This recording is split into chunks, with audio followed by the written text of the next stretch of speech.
Hi guys, hello and welcome back to episode 2 of the Mega series. So, last time we covered Sonic the Hedgehog. This time I'm going to be playing the seminal Streets of Rage 2. This was like a fantastic game back in the day. I think it was released in 1993. It was like a real game. You could just like play with your buddies, few beers, 2-player. My kids grew up on this. Absolutely fantastic. Enough waffle for me for now. Let's go down, have a quick go, and I'll come back and tell you my final thoughts. Okay, Streets of Rage 2. 1992. Sure it said 93 on the little button before, but never mind. Let's go for it. One player. Let's go, Axel. 1 of 4, of course. Stage 1 start. So yeah, these were all the rage, pardon the pun, back in the 90s. There seems to be like an awful lot of these kind of games around. And they were just like, almost like a stress relief, you know. You can't just like sit there and play them like left to right and you just kind of pummel the bad guys on the way across. You might come across a couple of bosses who are like a bit tougher, a little bit trickier to handle. I mean, I have some great memories of this game, you know. I used to sort of play it with the boys when they come round over a few beers and whatever, and we'd all be like huddled around the Megadrive. And then, like in later years, I introduced my kids to the Megadrive, particularly Friday night when we'd all get together. And yeah, they'd just sit there for hours, just playing a 2-player mode, arguing over like, you know, who was going to go next and that. And nearly ended up playing Streets of Rage in the front room, you know. Over it, but yeah, just absolute quality. I mean, the 90s seemed to be the era for these kind of games. There seemed to be like an awful lot, like you have like your Final Fight and stuff like that, and going on to like the one-to-one fighters with things like Street Fighter, Mortal Kombat being the famous ones. It was just a good time to be a gamer, you know. Like I always say, I mean, I am like I say like the Mega Drive and the Spectrum are my 2 favourite systems of all time. I own a Mega Drive 2 in my collection with a number of cartridges, but to be honest with you, I just, you know, these days for convenience and like connecting issues and stuff, I tend to play like the Mega Drive Mini, what this is being played on now. To me, there's no noticeable like lag or problems with the emulation, you know. Just yeah, absolutely no complaints at all. I couldn't do this series in all consciousness and not include this game. I really do rate it that highly.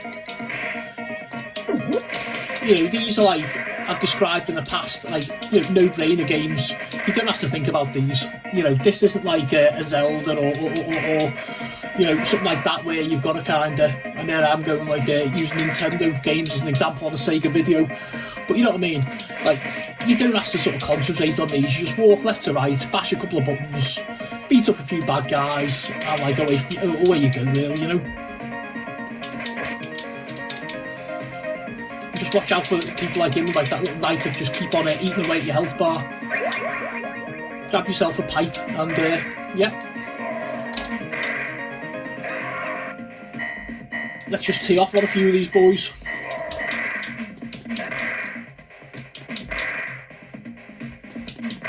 So just the music, the graphics, it just takes me back. It's just fantastic. I really hope some of you guys watching this video are getting some of those vibes back and like little memories back and all that. It really was a glorious time to be like a gamer.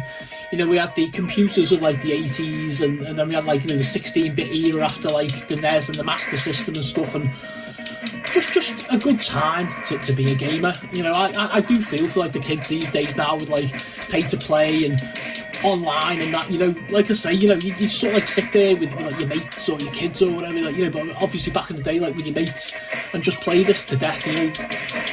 There'd be no like update required or anything stupid like that, you know. It just pure gameplay that won, and that was basically what won fans over. And I think that's one of the reasons, as well as like nostalgia, that like a lot of people, more so like older gamers like myself, go back to these games. So this is Jack, the bad guy at the end of this level, and he's not going to give you much of a challenge, to be fair. This is just on like normal level, you know. Nice kick to the face there. One more hit should do him. Yeah. Okay, there we go. and we go on to the second level. I'll play a little bit of this, and then I'll go back up top. This level will always give you those real Michael Jackson, Moonwalker kind of vibes. I think they actually done an arcade game of Moonwalker, and it was like a level very, very similar to this.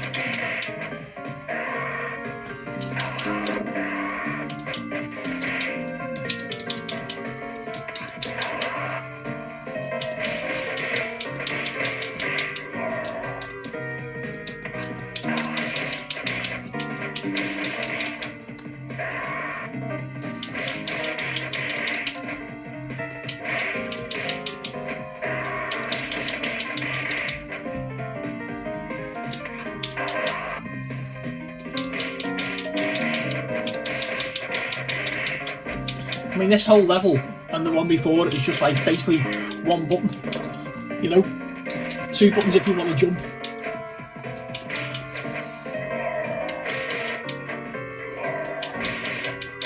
There's like a third button that brings in like a superpower, but that's best reserved for like if you get like overpowered by like about 10 guys and a boss, you know, and it's all going off and you just need that little bit of a break.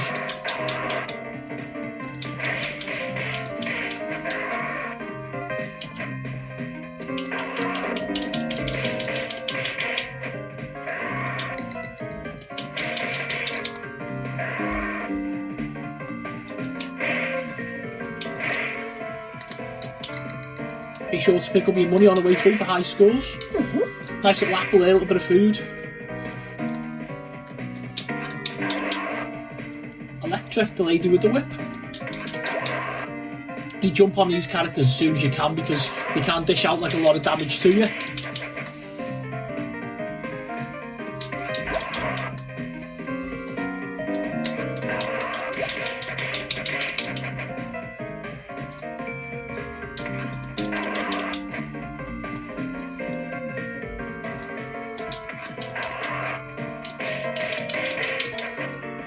Yeah, it tells she's a boss because she's had like a second energy bar there. There was like a little star in the corner before, which even after all these years I was kind of wondering what that was for. And it's obviously like, you know, she's got like double health.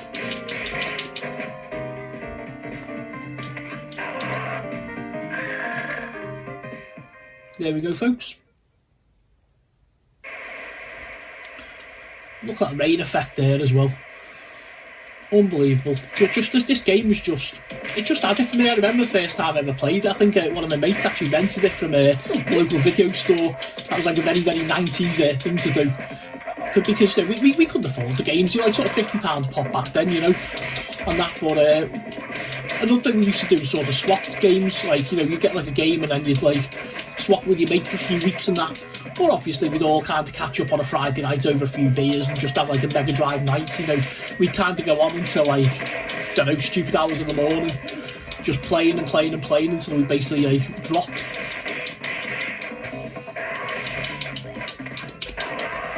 A tactic as well, guys, if you do get like a bad guy like this, basically just concentrate on him because the minions will just be a little pain in the arse. They'll just carry on like hitting you and taking away your energy while he comes along with some proper power.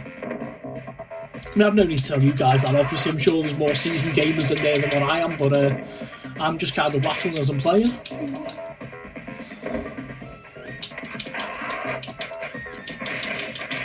There we go, that's the end of Barbon. What should we call him, Bourbon?